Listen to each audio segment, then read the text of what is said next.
Berikutnya pemirsa, pemerintah melalui Kementerian Keuangan optimis perekonomian Indonesia terus merangkak naik pada kuartal kedua tahun 2021. Hal ini dinilai dari sejumlah indikator yang tumbuh positif seperti konsumsi masyarakat hingga ekspor yang terus mengalami perbaikan.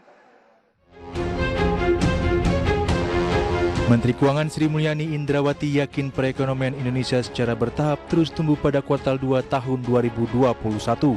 Bahkan Sri Mulyani menyebutkan pertumbuhan ekonomi bisa mencapai 8,3%.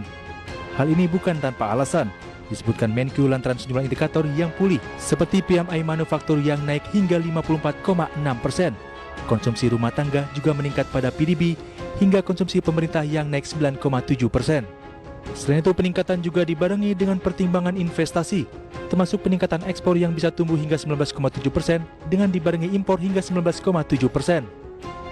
Kinerja ini akan terjaga.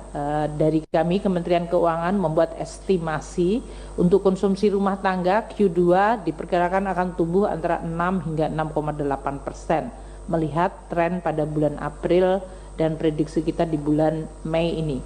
Konsumsi pemerintah tetap terjaga di 8,1 hingga 9,7%. Investasi akan mengalami akselerasi. Kita berharap bisa menembus double digit growth. Tapi kita range-nya antara 9,4 hingga 11,1.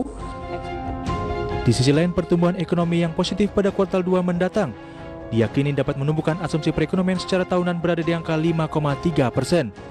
Dari Jakarta, Ade Firmansyah untuk IDX Channel.